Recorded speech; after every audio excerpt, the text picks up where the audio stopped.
السلام علیکم ورحمۃ اللہ وبرکاتہ۔ کیا آپ اس صحابی کو جانتے ہیں جن کے بارے میں اللہ کے نبی علیہ الصلاۃ والسلام نے ارشاد فرمایا، کیا میں اس شخص سے حیا نہ کروں جس سے اللہ کے فرشتے بھی حیا کرتے ہیں؟ اور کیا آپ اس صحابی کو جانتے ہیں جن کے لیے اللہ کے نبی صلی اللہ علیہ وسلم نے اپنے دست مبارک کو اس صحابی کا ہاتھ قرار دیا؟ اور کیا آپ اس شخص کو جانتے ہیں جن کو نبی علیہ الصلاۃ والسلام کی طرف سے ایک ایسا اعزاز ملا ہے جو انسانی تاریخ میں کسی بھی انسان کو نہ مل سکا؟ ایک ایسا شخص جس نے اپنی دولت اسلام کے نام پر نچھاور اور قربان کر دی۔ جی ہاں، میں بات کر رہا ہوں خلیفہ راشد، خلیفہ ثالث، ذو النورین، ذو الہجرتین، داماد رسول حضرت عثمان ابن عفان رضی اللہ تعالی عنہ کے بارے میں۔ آپ کی پیدائش مکہ المکرمہ میں عام الفیل کے 6 سال میں ہوئی تھی۔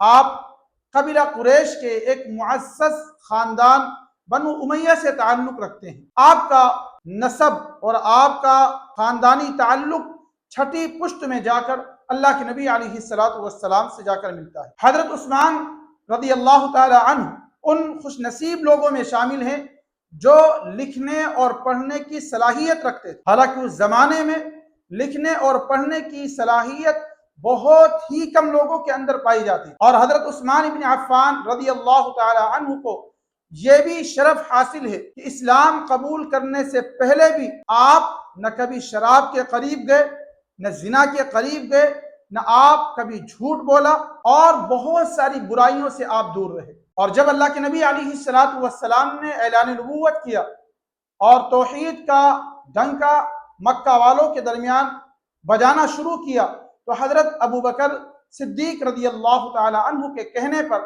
آپ نے اسلام قبول کیا۔ اسلام قبول کرنے والوں میں آپ کا نمبر 5ویں پر آتا ہے۔ جب آپ نے اسلام قبول کیا، آپ نے بھی تبلیغ شروع کی۔ آپ کی تبلیغ کی وجہ سے متعدد اور بڑے بڑے ناموں نے اسلام قبول کیا۔ حضرت عثمان بن عفان رضی اللہ تعالی عنہ کو یہ سعادت حاصل ہے کہ اللہ کے نبی علیہ الصلاۃ والسلام نے یکے بعد دیگرے اپنی 2 بیٹیاں حضرت عثمان کے عقد میں دی تھی، اور انسانی تاریخ میں یہ سعادت اور یہ دولت عثمان ابن عفان رضی اللہ تعالی عنہ کے علاوہ کسی کو بھی حاصل نہیں ہے۔ اسی وجہ سے آپ کو ذو النورین کہا جاتا ہے، 2 نور والا۔ جب آپ نے اسلام قبول کیا، مکہ والوں نے مسلمانوں کو ستانا شروع کیا۔ اللہ کے نبی علیہ الصلاۃ والسلام کے کہنے پر آپ نے مکہ چھوڑ کر حبشہ کی طرف ہجرت کی، اور جب اللہ کے نبی علیہ الصلاۃ والسلام نے مدینہ منورہ کی طرف ہجرت کی تو آپ نے بھی حبشہ سے مدینہ منورہ کی طرف ہجرت فرمائی۔ اسی وجہ سے آپ کو ذو الہجرتین بھی کہا جاتا ہے، یعنی 2 ہجرت کرنے والا، کہ آپ نے پہلے مکہ سے حبشہ کی طرف ہجرت فرمائی، پھر حبشہ سے مدینہ منورہ کی طرف ہجرت فرمائی۔ حیا اور عبادت آپ کا خاص وصف تھا۔ آپ راتوں کو قیام کرتے، عبادت کرتے، اور دنوں کو روزہ رکھتے تھے۔ کثرت سے قرآن کریم کی آپ تلاوت کیا کرتے تھے۔ گویا کہ راتوں کو جاگنا، دن کو روزے رکھنا اور قرآن کریم کی تلاوت کرنا، یہ آپ کا محبوب مشغلہ تھا۔ جب آپ مدینہ منورہ ہجرت کر کے تشریف لائے، مدینہ منورہ کے اندر ایک بہت ہی سخت مسئلہ درپیش آیا کہ مدینہ والوں کو پینے کے لیے پانی بآسانی میسر نہ تھا۔ ایک کنواں تھا جس کا مالک یہودی تھا، اور وہ اس کنویں کے پانی کو قیمتاً فروخت کرتا تھا، اور بہت ہی مہنگی قیمت پر فروخت کرتا تھا، جس کی وجہ سے مدینہ والوں میں بے چینی اور پریشانی تھی۔ حضرت عثمان ابن عفان رضی اللہ تعالی عنہ نے اس کنویں کو 20,000 درہم، اور ایک دوسری جگہ آتا ہے 35,000 درہم کے عوض خرید کر مکہ والوں کے لیے وقف کر دیا، اور اس کے پانی کو بالکل مفت کر دیا۔ ہر ایک کے لیے، مسلم ہو یا غیر مسلم ہو، ہر ایک اس کنویں سے اور اس کے پانی سے بالکل مفت فائدہ اٹھا سکتا تھا۔ اور اس پانی سے اپنے آپ کو سیراب کر سکتا تھا۔ اس کے علاوہ غزوہ تبوک کے موقع پر اللہ کے نبی علیہ الصلوۃ والسلام نے جب جنگ کا اعلان کیا، اور چونکہ تنگ دستی کا زمانہ تھا، غربت کا زمانہ تھا، قحط سالی کا زمانہ تھا، تمام صحابہ کرام جس سے جو بن سکتا تھا وہ اللہ کے نبی علیہ الصلوۃ والسلام کی خدمت میں لا کر حاضر کرتا۔ حضرت عثمان ابن عفان رضی اللہ تعالی عنہ نے اس غزوے کے موقع پر 1000 دینار اور 300 اونٹ ساز و سامان سے لدے ہوئے اللہ کے نبی علیہ الصلوۃ والسلام کی خدمت میں پیش کی۔ 1000 دینار کی قیمت موجودہ وقت میں تقریباً 4.25 کلو سونے کی مالیت بنتی ہے۔ اگر جس کو روپیوں میں، ہندوستانی روپیوں میں کنورٹ کیا جائے، تقریباً 5.5 کروڑ روپیے بنتے ہیں۔ صرف اتنا ہی نہیں تھا، اس کے علاوہ 300 اونٹ ساز و سامان سے لدے ہوئے ان سب کو اللہ کے نبی کی خدمت میں حضرت عثمان ابن عفان رضی اللہ تعالی عنہ نے پیش کیا۔ جب اللہ کے نبی علیہ الصلوۃ والسلام کے سامنے حضرت عثمان نے یہ سب کچھ پیش کیا، اللہ کے نبی علیہ الصلوۃ والسلام نے ارشاد فرمایا، آج کے بعد عثمان جو بھی عمل کرے، کوئی بھی عمل عثمان کو نقصان نہیں پہنچا سکتا۔ مسجد نبوی کی توسیع کے لیے اللہ کے نبی علیہ الصلوۃ والسلام نے ایک مرتبہ ارشاد فرمایا، جو شخص فلاں خاندان کی زمین کو خرید کر مسجد نبوی میں شامل کر دے، اس کے لیے جنت ہے۔ اس زمین کو بھی حضرت عثمان ابن عفان رضی اللہ تعالی عنہ نے خرید کر مسجد میں شامل کر دیا۔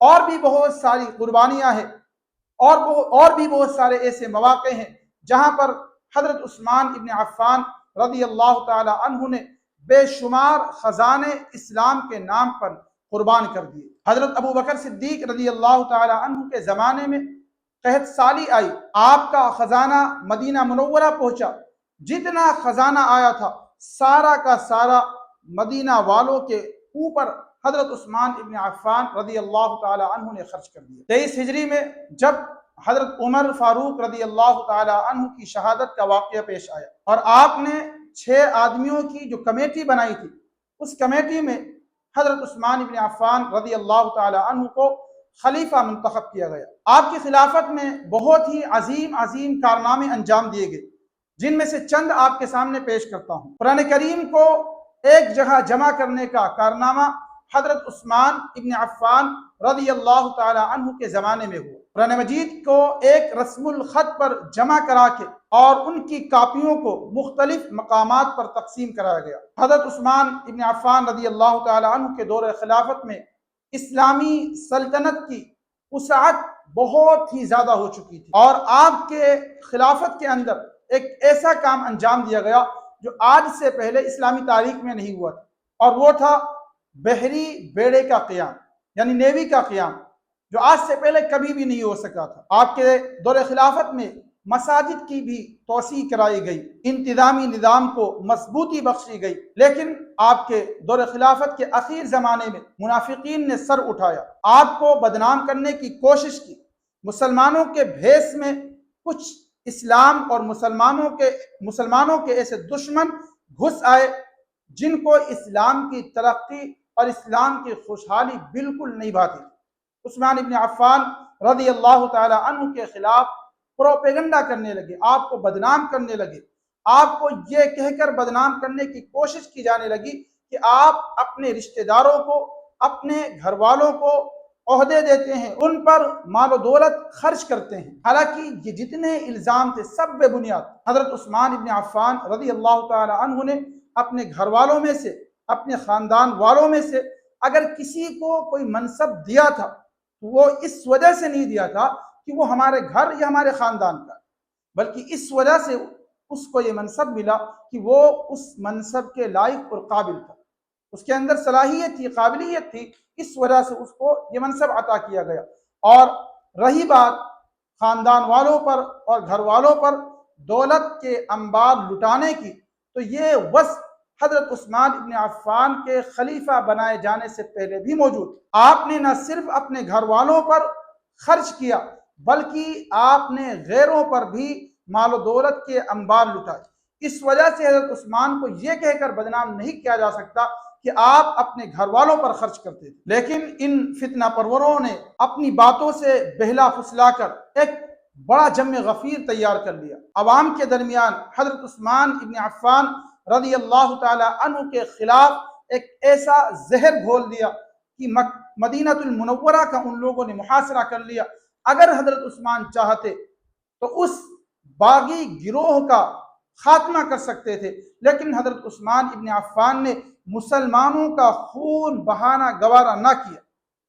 بالآخر ایک ایسا وقت آیا کہ اس باغی گروہ نے حضرت عثمان ابن عفان کے گھر پر دعویٰ بول دیا اور حضرت عثمان ابن عفان کے گھر میں گھس کر جمعہ کے دن 18 ذی الحجہ کو ایک ایسے وقت میں حضرت عثمان ابن عفان کو شہید کیا کہ آپ قرآن کریم کی تلاوت کر رہے تھے۔ قرآن کریم کی تلاوت کرتے ہوئے حضرت عثمان ابن عفان کو باغیوں نے شہید کر دیا اور انہوں نے یہ تصور کیا کہ ہم نے اپنے دشمن کو مٹا دیا ہے، حالانکہ حضرت عثمان ابن عفان رضی اللہ تعالی عنہ اپنی شہادت کی وجہ سے ہمیشہ ہمیشہ کے لیے امر ہو گئے۔ اللہ تبارک و تعالی ہم سب کو حضرت عثمان ابن عفان رضی اللہ تعالی عنہ کی زندگی سے سیکھنے کی اور اس پر عمل کی توفیق نصیب فرمائے۔